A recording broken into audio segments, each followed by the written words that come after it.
Well, I am so grateful to be sitting here with my guest, Andrew Leland, today. Andrew, thank you so much for joining us. Oh, thanks for having me. Absolutely. I first read an essay of yours in the New Yorker last summer, and it was super compelling. It was called How to Be Blind. We will link to it in the show notes. And that is what prompted me to read your book, which is called The Country of the Blind. And honestly, I try not to gush about guests because it makes it seem like I have no critical ability to assess your work or something. But I really can't gush enough about your book. And it was just as thrilling to me to get to have a conversation with you here today. So, um, thank you very much Oh, again. thank you. And I thought maybe one of the things you reference in the book is that you worked on it for years. I mean, I Mm, think I think at one point you said 10 years. And so I thought maybe you could tell us about you and the book by talking about the process of writing it. mm. So if that seems like a way into learning about you and about the topic of your book, why don't we start there? Sure. Yeah. 10 years is maybe ambitious estimate. I don't think it was quite that long. Although with a book like this, there's definitely pieces of writing that, were in journal entries going back at least that far. But there was really, I would say, 3 years of like really Okay. intensive, concentrated writing and revising. But yeah, because it's so much about an experience that lasted, 20 years or more of gradually losing vision over that period. It feels like, I was gestating it for that long. But yeah, so I was diagnosed with retinitis pigmentosa or RP when I was a teenager. And at that time it was really manifesting as night blindness. So I would notice that I was worse than my friends at wandering around the woods at night or finding my seat in a movie theater, and then from that point, from the point of sort of self-diagnosis a couple years later to getting an official diagnosis, um every 2 to 5 years there would be another milestone of some kind. Maybe Mm, at some point in my 20s I thought driving at night doesn't feel safe, but I can still drive during the day. That feels fine. And then driving during the day and then riding a bike. And, I sort of made it through all these milestones, and I had it in the back of my head, like, this is an experience that would probably be worth writing about. At least it mhm. would be interesting.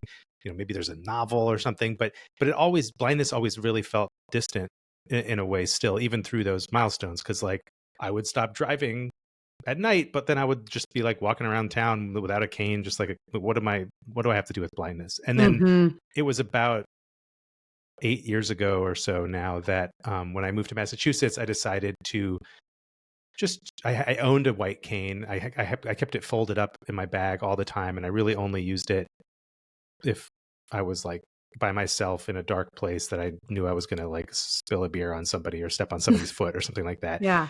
But then when I moved to Massachusetts, I just thought, okay, this would be helpful to use more. I'm sort of so ashamed of it. I'm just going to use it all the time.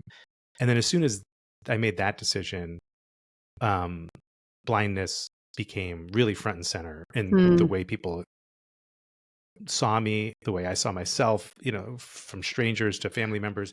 And that was really the beginning of the writing process, because that social transformation, everywhere I went, inside or out, was sort of unavoidable, and it was just in my face. And then I started to find pathways outward from it. In other words, it wasn't just like about my own experience and my own obsessing over it. It was pointing towards interesting questions about identity um and technology and literature and all these sort of things that I was already interested in anyway.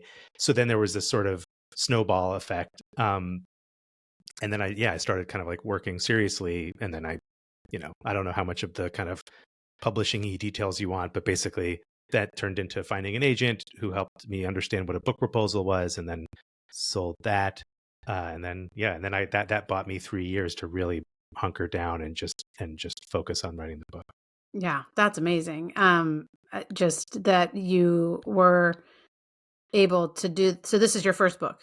Yeah, yeah. I mean, that's just it's such a feat of a book in and of itself, but that's even more as someone who's written a number of books. It is quite something. So, well, there are a couple places I want to go, and I think let's hit on the identity question because you brought it up. And maybe there was a place where, well, actually, this comes up a couple times in the book that you write about how some people see blindness as an attribute or a characteristic, and others as an identity. Mm-hmm. Could you start just by reflecting on the difference between those two for, Mm. listeners who don't quite know what I mean when I give those two options, and then Mm-hmm. also how you see yourself within those two possibilities?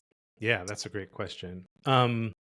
Yeah, so one of the first places that my research brought me when I started to look into blindness was the National Federation of the Blind, or the NFB, and they are important for a number of reasons. They're the kind of organized blind movement was one way they refer to themselves, and this Hmm. sort of beginning of, in this country at least, but I think in the history of blindness, it's an important moment where blind people say, we're not reliant on sighted people to sort of create services for us. We are the National Federation of the Blind, Yeah, yeah, yeah.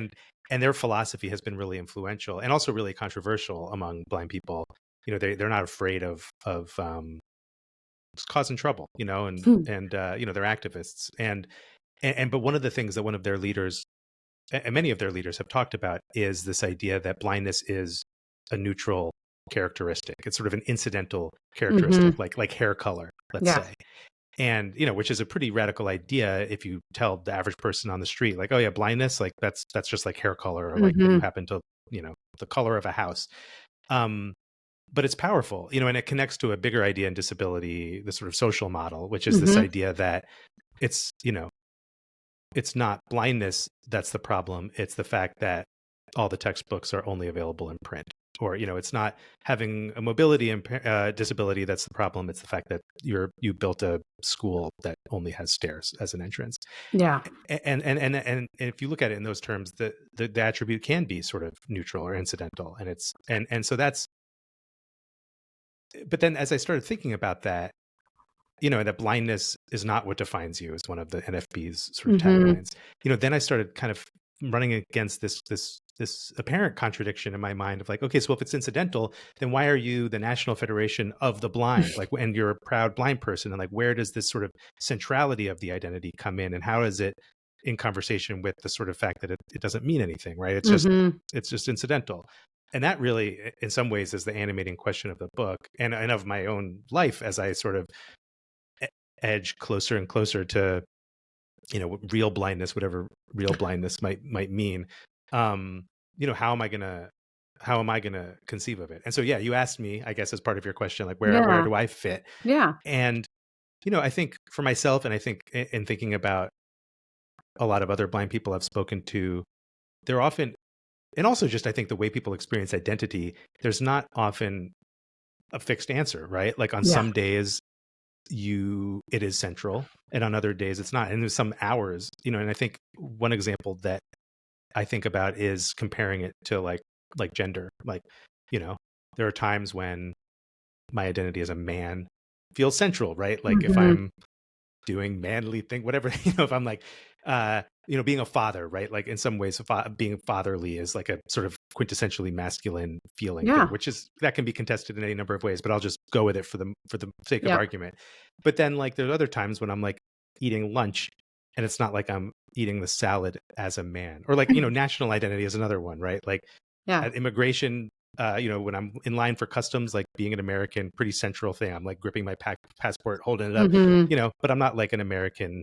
I'm not making an American grilled cheese sandwich. I'm just like a dude making a grilled cheese sandwich. And so Yeah. I think disability works like that too. And the last thing I'll say about it is that often discrimination or prejudice can can can can be a factor in driving how you relate to it. So in other words, like I could just be walking down the street as a guy going to pick his kid up from school, but then somebody says, "Oh, sir, let me help you across the street," and suddenly I'm forced into like being a blind man. And there Yes. was nothing about me or my day that needed to, but then there's this sort of external force that pushes me in one way or the other.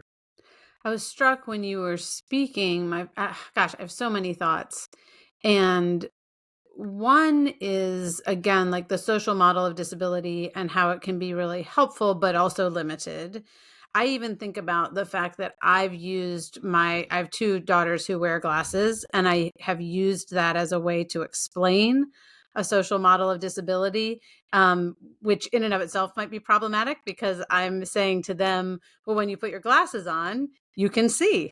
And Mm, so you're no longer disabled, and you wouldn't have think of yourself as someone with a disability because you have your glasses. hmm And yet that's still saying the way to be able in this world is to be able to see with your eyes, right? hmm So um it's interesting. I mean, I've just thought about that literally for the first time as you were speaking. I'm like, oh, is my analogy not really that helpful? Or is it a way, because I want them to understand that using a wheelchair is a way to get from here to there, not a mark of not being able to do something. And that Yeah. there are ways in which we always are living, and you make this point that like technology is always about expanding human possibility. And I think so there's a part of me that feels like the limitations that come with disability are just a magnification of the limitations that come with humanity. Yeah. And so there's a very blurry line if we really want to try to define disability and not. I also think it can be helpful. I mean, I know that it is helpful from like a political perspective to define disability so Yeah. that there are like rights and protections and services that and supports, Mm, whether that is like, yes, you get to go to school here, hmm or hmm you get to have a job here. So I think there's the questions you are asking in this book run in lots of those different directions. mm. And I I think it's helpful to kind of push the point a little bit. The last thing I'll say here, and then I would love to hear your response, is just that you describe being at a convention with, I don't know, hundreds, thousands of other blind Thousands. Yeah. people. And on the one hand, it was kind of this liberating experience, and on the other hand, it was exhausting. Yeah. So on the one hand, you could say like blindness becomes a characteristic because everybody's blind, and so who cares? And hmm yet on the other hand, the amount of kind of energy it took for you to be there was somewhat overwhelming. Totally. Yeah. Yeah, That's so I so don't know, interesting. respond to whatever you want from what I just said. Yeah. No, I mean, I think there's a lot in what you just said. And I think, I think it comes down to the idea of norms, and there's this idea of what a normal person can do. Mhm, I'm very mhm. influenced by the writing of Sarah Hendren. I don't know if you Me know her too, book, yes. Yeah, What Can she's a been on Body Do? this podcast before. Oh, awesome. Yeah. And I think she makes that point that I kind of borrow in my book about, we think about assistive technology, but really all technology is assistive technology. Like Mhm. I use magnifiers and a screen reader to write and to read, um, but those are extending my capabilities. There's really no difference between that dynamic and someone using their high-speed internet connection to zoom into work, or their car to drive to work, or Mhm. shoes to walk across a freezing tarmac, whatever.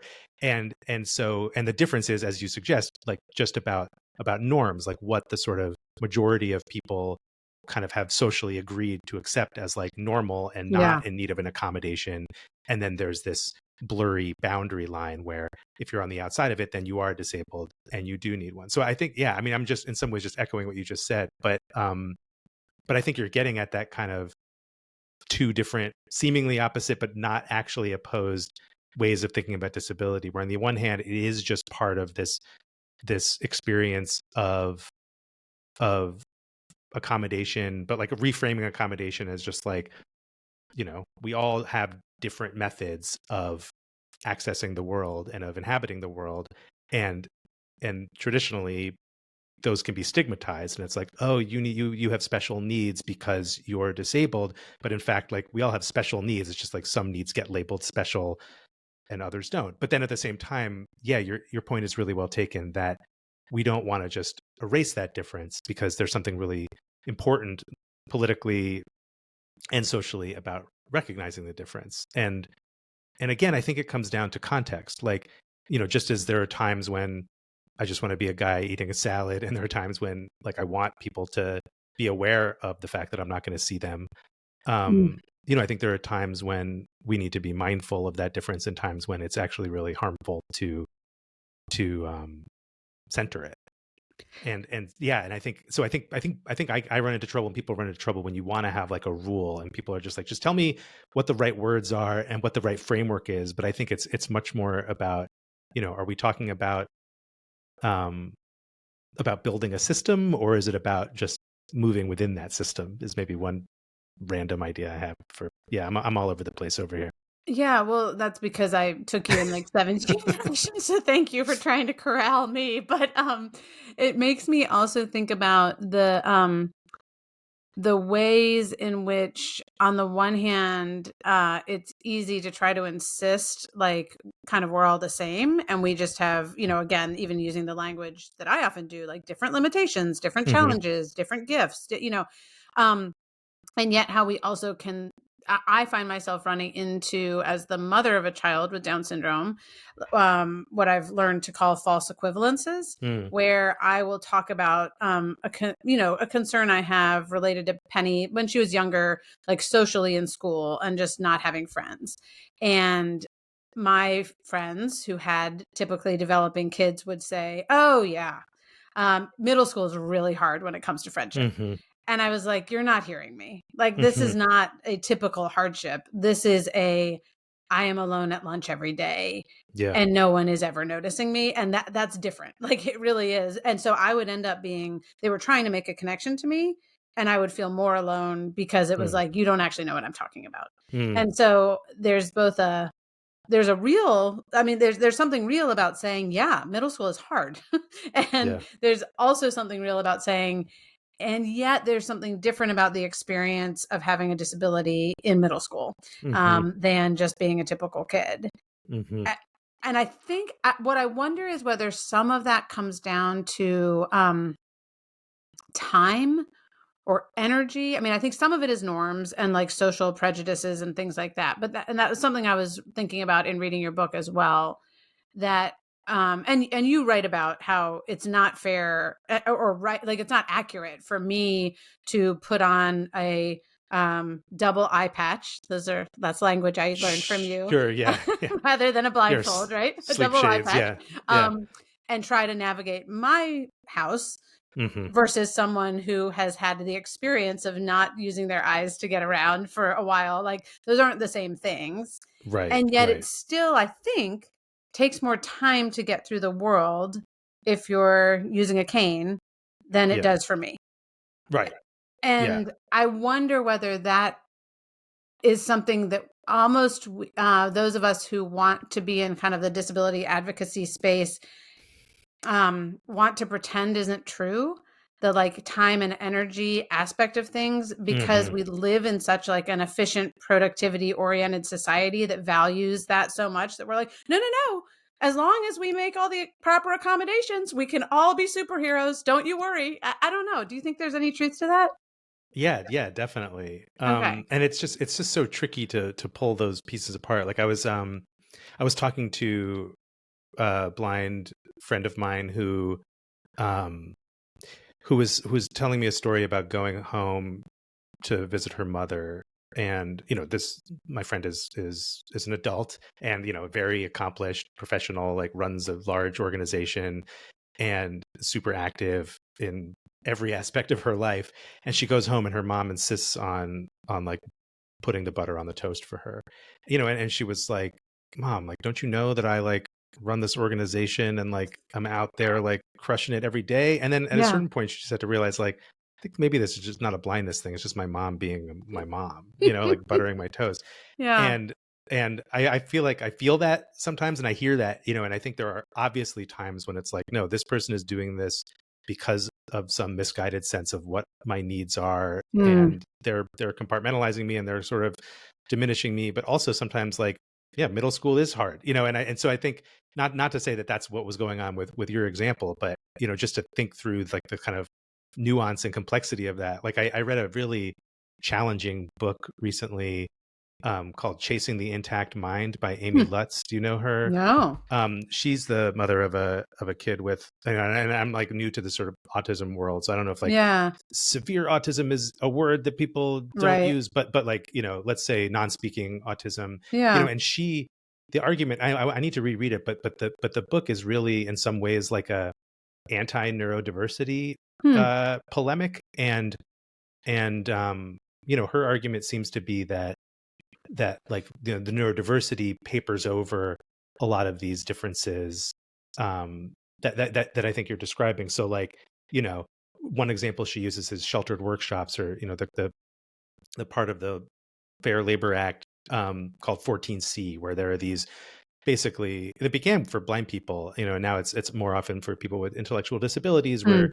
you're paid in many states still sub minimum Yep. wages to go to a factory of some kind, and you're like pulling plastic sheeting around a package or something like that, and it's sort of this like repetitive labor.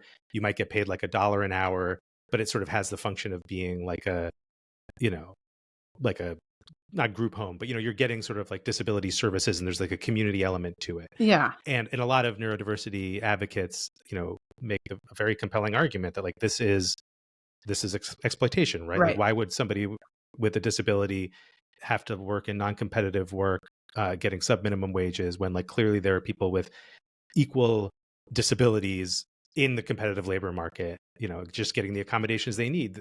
And Lutz's point is that actually some people do benefit from sheltered workshops, and like Hmm. the differences are actually, in some cases, they demand a sort of separate system. And so I Right. don't have answers for any of this, Right. but it's all just to kind of like point out the boggling complexity of teasing these things out, Well, and it and and, seems like, and looking at each situation. I guess it's yeah. really hard to make generalizations about these things, I think.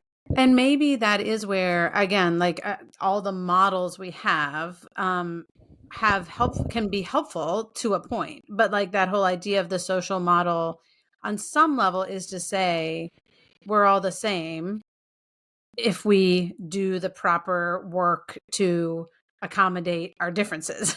And maybe we're not all the Yes. same, and maybe that's okay. And it doesn't create a hierarchy of human value, but that's what the way our society is often structured, is to Hmm. say, if you can work in a certain way, then you are more valuable. Or the more you write about, and I really appreciate this, I think a lot about it, independence and interdependence, Hmm. and I guess also dependence, right? That that sense of uh, American and being independent and being able to do things for myself.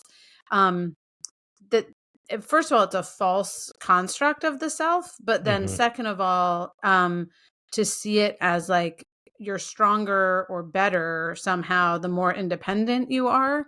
I think is part of what, even within like the disability community, we can like play into that notion, rather Mm. than saying actually there can be some beauty and value in interdependence, although it can also be a pain, right? Like it just Yeah. Oh, yeah.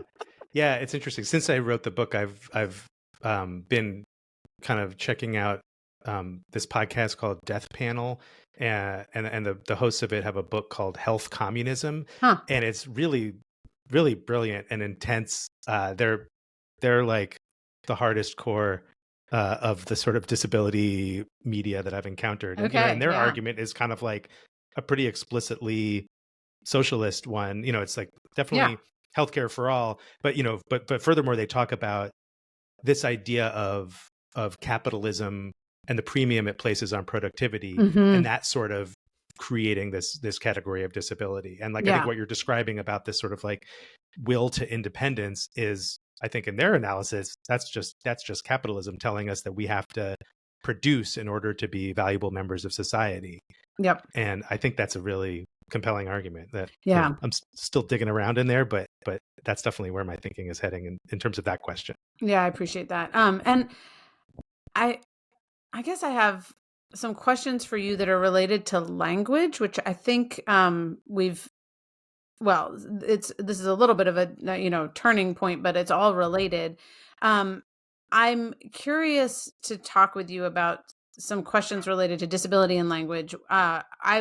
thought about this a lot when our daughter was diagnosed with Down syndrome, because I felt like I didn't have language. Mm, At the time I was, didn't understand, didn't know about the idea of person first language, which would be, hmm our daughter has Down syndrome, as opposed to our daughter is Down syndrome, or we have a Down syndrome baby, which is how a lot of Right. people were describing her.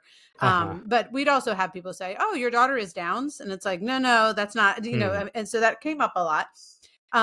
But then there's also the language of, and there's the language of suffering that hmm is implicit. This actually, I don't know if you saw this. John McWhorter, who writes for the New York Times, had an essay a couple weeks ago in which he um, mentioned that he says suffering is baked into disability. So it's mm. totally appropriate to say so Oh, and so suffers from disability, which I firmly disagree with.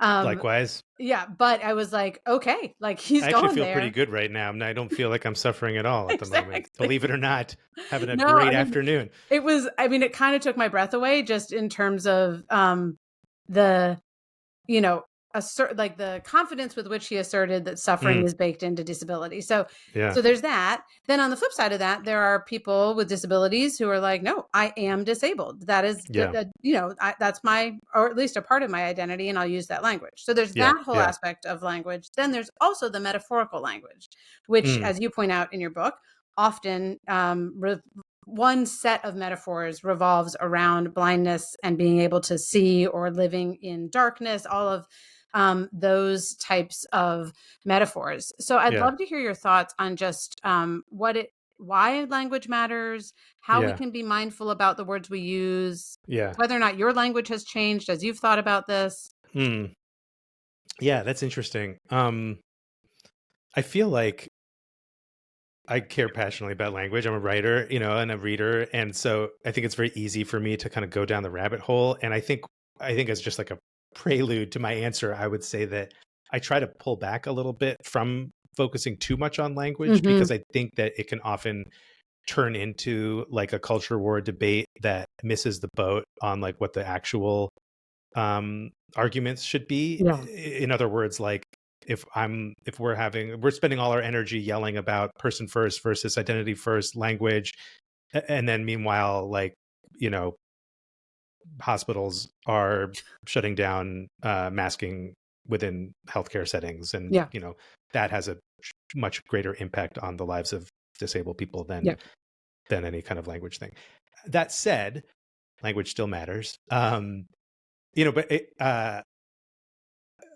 the question I get the most often is like, that I think is worth talking about, is people will be like, okay, I'll see you later, and then they'll kind of be like, oh, I mean, we will encounter each other anon, and I'm like, no, like we will see each other later, like disregarding the fact that I also have like some central vision where I will see you later, Right. maybe, depending on the lighting and whatever. But also just like, Helen Keller has written about this, like you can't just remove visual figures from the language, because if you do, like, you will literally have no tools left to communicate, because the Mm-hmm. language is so intensely visual. Like, since the Enlightenment or earlier, the idea, just look at the word enlightenment, or Yeah. so many of our words for knowledge are visual, and I think that's okay. I think the thing that is a problem is the inverse, when you use blindness as a metaphor or a figure for ignorance. And in some ways, like, it's sort of a natural corollary of using visual language for Right. knowledge, that if you're going to just like sort of intuitively do the opposite. But I Mm-hmm. think that is where you have to be careful, and that does sting, because then you see a blind person on the street, and if your kind of vocabulary is built up around ignorance, then your default assumption is going to be that that person lives in ignorance. Right. And that's a real, that is sort of how people tend to look at blindness. Mm. It's like you're unaware of everything. And I'm just thinking of a song a friend of mine who I met through the reporting sent me today. It's called "The Salt is Heavier Than the Pepper." I don't know if that's exactly what it's called, but Okay. that's like his thing. Like when he became blind, like one of his like hacks was like, if you're trying to figure out which is the salt and the pepper and you want to do it without like tasting it, the Yes. salt is heavier than pepper. But like the song is sort of this whole thing where like somebody asks him how he knows he's awake if he can't see or not. And he's like, baby, like the salt is heavier than the pepper. Like I can, blind people feel more. So, which I love. But anyway, yeah. So that's my answer about language in that realm. But yeah, and then I just add the caveat that like these things are important and representation is important. I think like the models of who people see, that's a little bit outside the language question. But yeah, like ultimately, I think can be a distraction. Like I got mad at the host of the New York Times Daily podcast because like there was an episode where like, like here's what else you need to know Yeah. today, and it was like something like I think it was like the SAG-AFTRA, the Actors Guild strike or the Writers Guild strike, Yeah. had like crippled the industry, and then like there was another news item, and then like the third one, something else was crippled, like Wow. sanctions against Iran Yeah. or something. And I was like, really, like 2 cripples in Right. one like news broadcast? And then I Yes. tweeted at him, and then he was like, oh no, like, and just like completely missed my point and was just like, oh yeah, like the reason there was a repetition was because like we actually recorded those at different times. And I was like, No, no, no, like, no. but and then like all these people, because of course it was like on Twitter, so people were just like, yeah, man, like he doesn't even get it. And then like that energy, I just felt like, what have I done? Like I don't want Right. a lot of people like mad at Michael Barbaro Right. for saying cripple. Like, do I even care? Does it even matter? Like cripple I don't feel good saying it right now or reading it. Like it Yeah. stung and like it's outdated and bad, but it's also like we got bigger fish to fry. Right. Right. And I mean, again, I do think when we're looking at, official news publications, calling out those things, I think is probably important. But I also want to be someone who moves through the world with like a generosity of spirit and a graciousness towards others, in Yes. terms of knowing that, yeah, we can use language without having thought of the implications of what we are saying. And suffering is much more.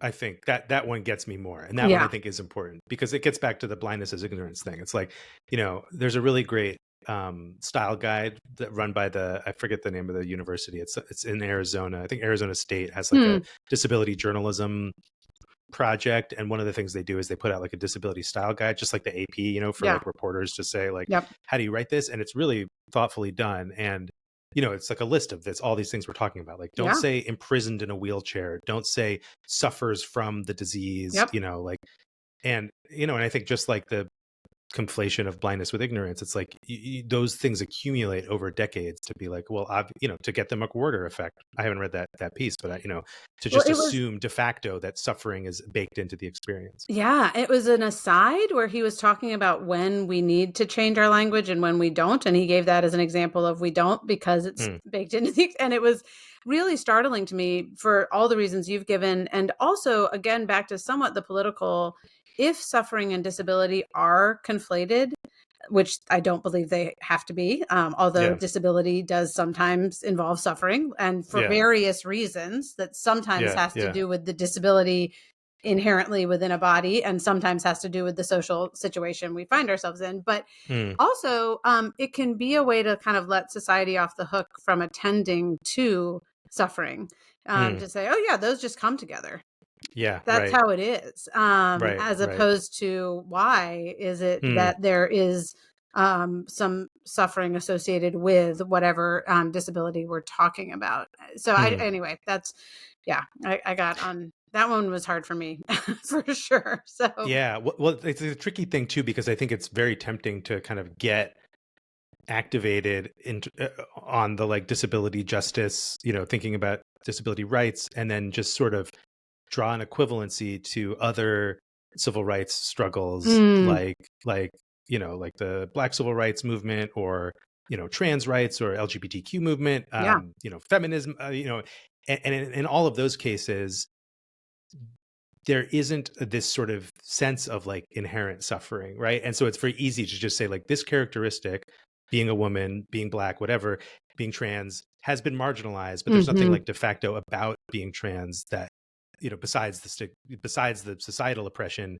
that is related to suffering. Whereas with disability, you can make the argument like we are that disability joy is entirely possible, but there also is this added wrinkle of the fact that like a lot of disabilities do have like actual physical pain associated with them, Mm-hmm. and that it's not just like this purely social model. And I think that's what you were maybe alluding to, talking Yes. about the sort of insufficiency of the social model in some ways, that there are complexities that like the medical you can't entirely discard the medical model even as much as we would want to, but there's sort of somehow like this, I don't know what the path forward is, but it does require us to, I think, complicate that image a little bit, or that model. Well, and I think you do a good job of complicating it. I'm going to read a quotation. This is actually from the introduction. The questions I'm still hounded by arise from the conflict I see between the value of disability, the beauty and power I've found in blindness, and its almost definitional sense of loss and exclusion. Yeah. And that sense of beauty and power, loss and exclusion, correspond coming together, like being inextricable somehow, perhaps. And I just wonder, like, why does that conflict, like remaining in that tension, matter? Um, and how do you navigate that? That's a good one. I don't know. Like, here's an example of something that happened to me in the past week that maybe will help me answer your question. Yeah, So like one thing that I found is that like blindness and techiness go together very well. Just like a lot of blind people get very into tech, yeah, because I mean, there's probably many reasons, but the main reason I think is that information access is a big challenge of blindness, and so you sort of have to just by default figure out information technology, and as a hmm, result, there's like this immersion in that world. So anyway, I've been doing a lot of that. I've been really going down the rabbit hole the last couple of weeks with this, and and it's really easy to get that sort of romantic feeling. Like I was romanticizing it a lot, where I was just like, these blind hackers are so cool and I want to be like them, and I'm becoming like them. I'm learning all these cool hmm, tricks, and like there's actually things that you can do in this world that like in this world of like blind hackers that I don't think you find in the mainstream, tech world, and it's better, and then I just like nothing actually happened, but I just had this like moment where my attention cooled out a minute, and I was like, but also like, wouldn't it be better just not to have to deal with any of this and just be back in the mainstream, And like, I don't, I didn't stay there, but like, it was a sort of like a little bit of a self-correction of like, not to say that like, actually this is all bullshit, and like none of this stuff is cool. Like all the original thoughts are all still true, but then that other thing is true too, yeah, and I guess like it's like the sort of negative capability idea that like, you can sort of have two opposing ideas at the same time. And as a writer, I think I'm drawn to that also. I think that's one of like hmm, the like magic tricks that writing can offer you, is that you can present an argument or present a picture of something and have two contradictions sort of living side by side, and have that sort of synthetically, it doesn't have to resolve even necessarily, but it's just like, this is how this experience works. Like there's this thing and there's this thing, and yeah, they don't match, but you then you wake up the next day and they still don't match, and you yeah, just go on like that. And so I think, yeah, I don't know if I have like a synthetic answer for you that will just like resolve that tension, but I think that like in some ways, like my book editor was really annoying until the end, and then I was really grateful about pushing me to find like these sort of universal themes in this experience. hmm, And I think that is one of them. Like I don't yeah, think that's specific to disability. I think we all live with these sort of tensions of like feeling like, as Beckett said, I can't go on, I'll go on, just sort of like being stuck, but also moving forward at the same time. There's a lot of different ways you could say it, but I think that is a human experience that disability definitely gives you an opportunity to experience in a pretty full way. yeah. I agree, and I appreciate that. And it kind of brings us back around to identity, because I have another question there for you. I've been thinking a lot about how I do not identify as a person with a disability. I do identify very closely with a disabled person in my Mm. daughter. That identification shapes and forms my identity, right? Hmm. Like that is a part of who I am. And I think I could be wrong, but I think looking back, Penny's now 18, but when I look back to some of the early experiences of learning about her diagnosis, I think some of the wrestling I needed to do was because of a shift in identity, that Hmm. there was a bit of a before and after. Like, I am now someone who is identified with disability, and I wasn't before, or at least I was not in any way that I was aware of, because I do think there's some truth to the idea that we're all temporarily able in whatever ways we are. So, Yeah, yeah, um, yeah. but I was struck in your book about how you write about both your wife and your son, and that Hmm. they have, over the, perhaps this has always been true for your son, I don't know, but for your wife, like, they've begun to identify with blindness because they identify Hmm. with you. Hmm. Like, you are a part of their identity, even if they are not, personally claiming any sort of like identity as a blind person. Yeah. And so I'm just wondering about that relationship between the identity of disability and identification with someone who is disabled, and whether there Hmm. kind of are like things we need to watch out for, like those of us who are Hmm. in the identification side, Hmm. Hmm. or if there are, again, or if that's just a blurry line that helps us understand that this is not actually as much of a divide as it might seem. Hmm. That's a good question. Such a good question. Yeah, I mean, I think like I got excited in a very immature way about the sort of like very black and white separatist politics around disability when I first encountered it, Mm, and it's just like, oh, what, like a sighted guy is running that? Like, well, then it's not good because it's like we need, the sort of NFB idea. And I still have a lot of faith in that, and I think if you just look at the reality of it, it connects to the larger representation debates in yeah. in the US now, where it's like, we need more, not just in media, but like, in political representation, in business, in education, everywhere. Like, why are there so few minorities, let's say? Hmm. Um, and um, and so I think that, that kind of representation is important. Also, I think, a sort of connected idea is people speaking for themselves. And I think one of the things that I really was struck by in researching the history of blindness is just how often sighted people speak for blind people and Hmm. say what they need and can create systems that will work for them. There's so many examples of systems that once the blind people are given sort of authorship and agency, like then you get something like Braille. Like, it's not a coincidence Right. or incidental that Louis Braille was blind, and that he was the one to create the tactile reading system that superseded all the others, and that was Hmm. the best path towards blind literacy. And you see that again and again. So I think that, yeah, I mean, that's like the sort of bedrock. That's like the baseline. Is like you have to listen to the disabled person and you have to let them sort of drive and let them have authorship.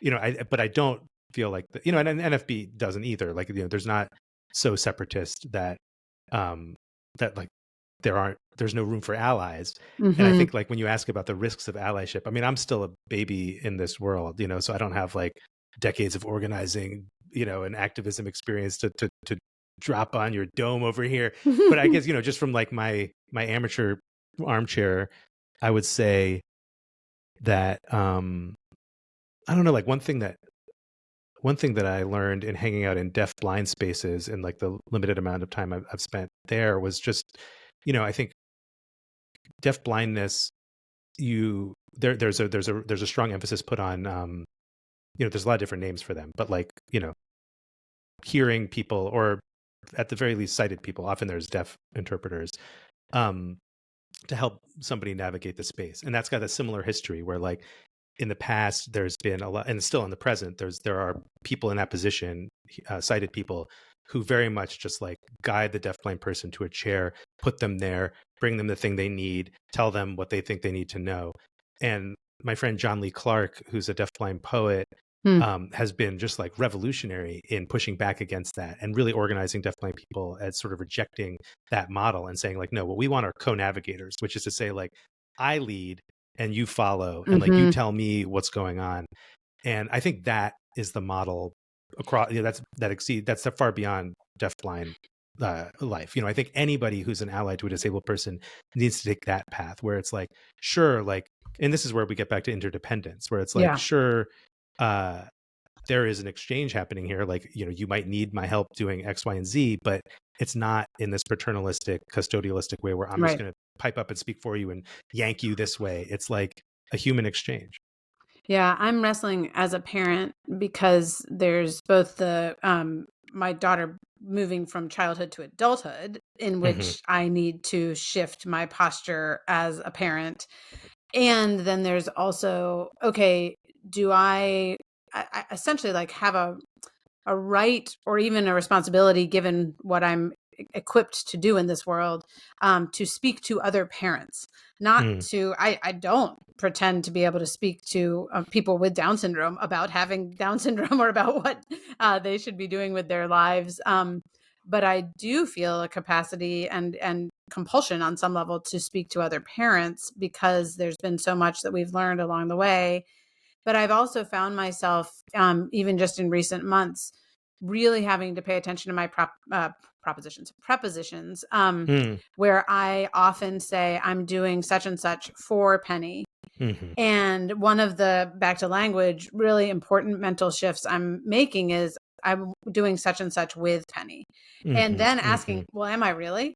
Or am I just like, oh, actually, and so it's helping me recognize the ways that I am sitting her at the table and bringing her the thing, rather Hmm. than Hmm. saying, you're 18 now, you can get your own mac and cheese or whatever it is.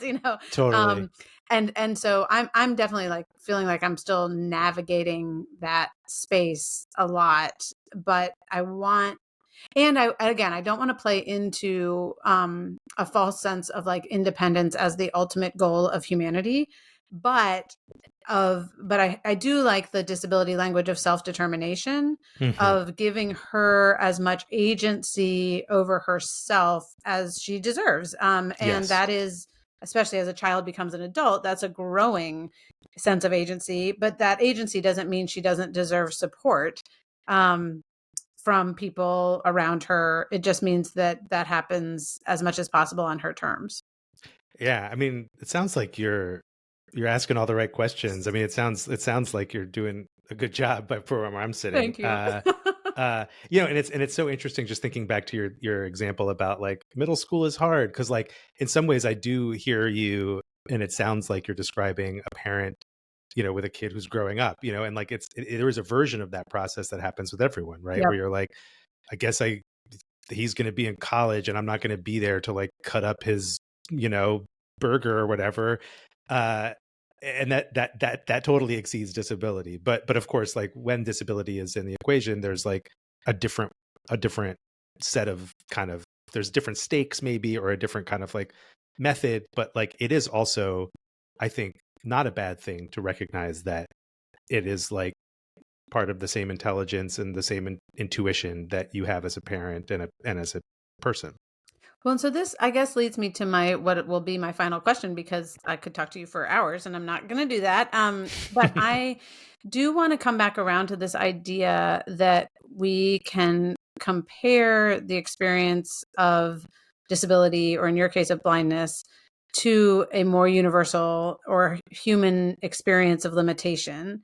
And I'm Hmm. just curious to hear you think a little bit about what's helpful and harmful about those comparisons. Like what what do we gain by universalizing, the experience? And is there anything that we lose when that comes into how we're thinking about it? Hmm.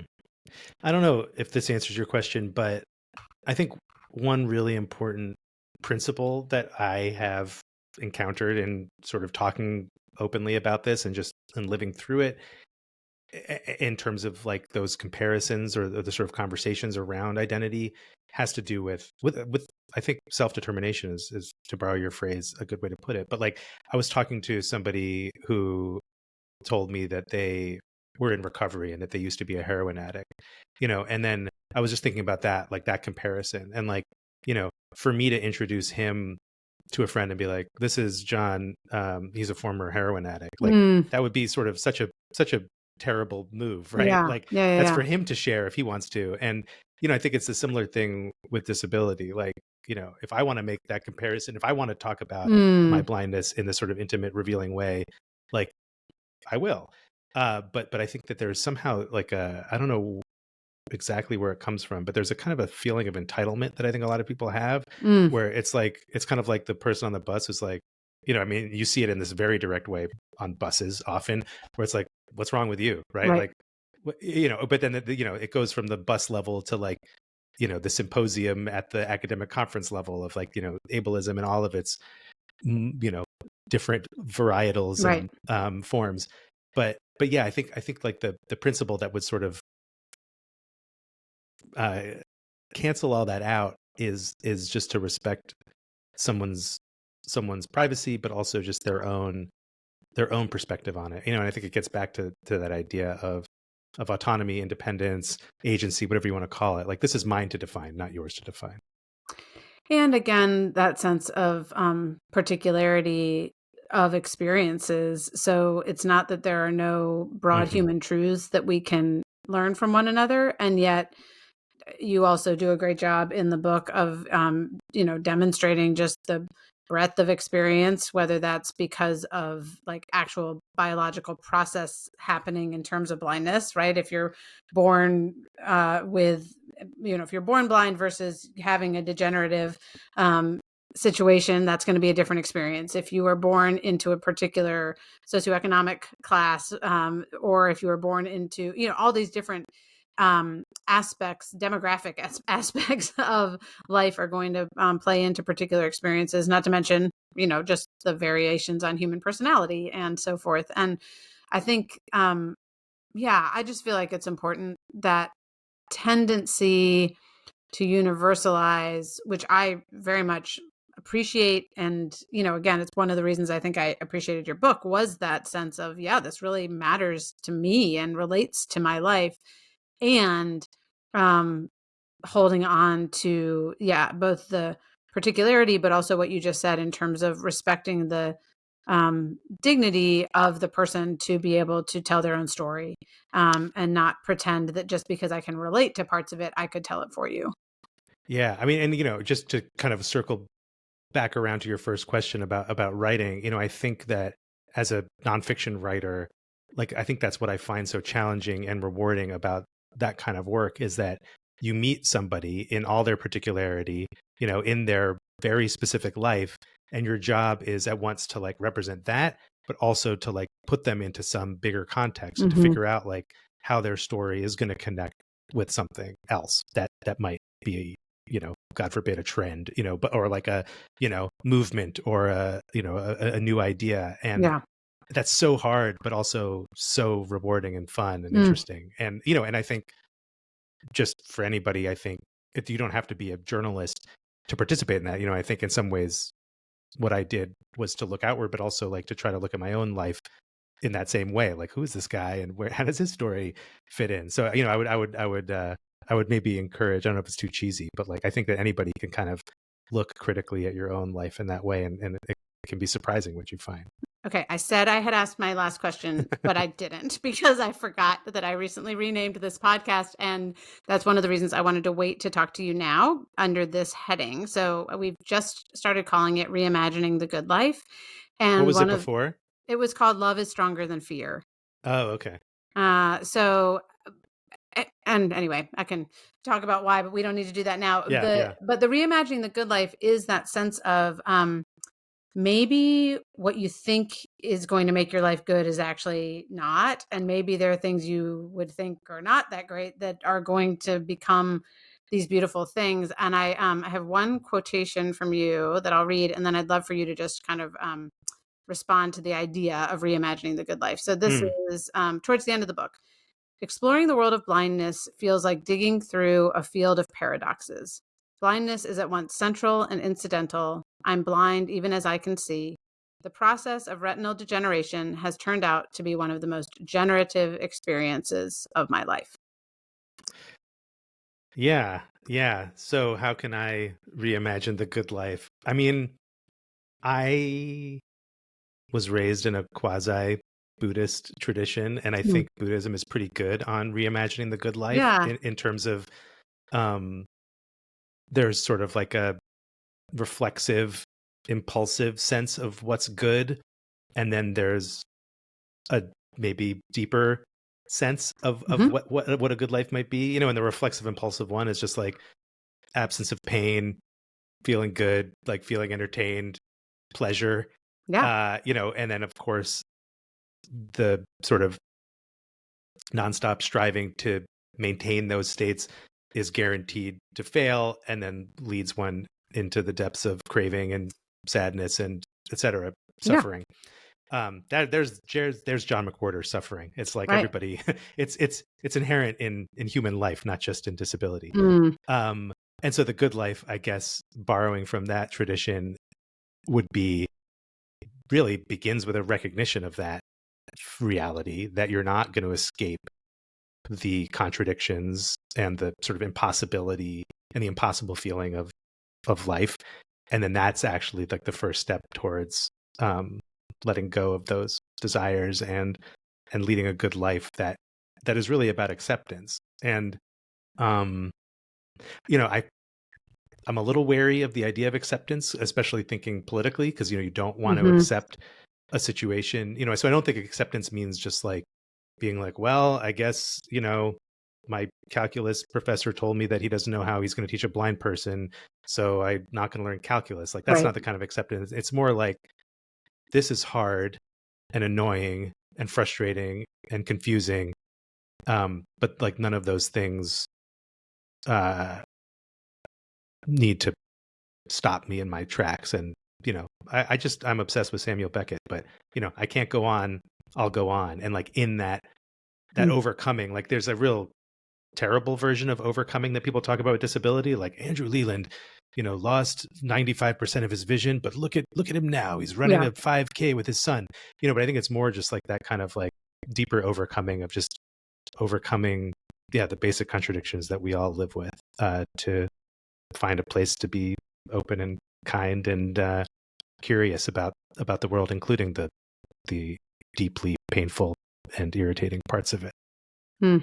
Thank you so much. And I do think you've got stories throughout the book that really are reimagining, yeah, what life as a father might look like and still be good. What life as a husband, as a writer, as a, all these different aspects of who you are, having to be somewhat reconsidered, and yet and some, there's loss in that. It's not to say there's not, right? But that there's also, and it's not to put a cheery spin of gain on it, but Mm-hmm. there is also, as you wrote in that quotation, just there's something that's generative and beautiful and powerful there too.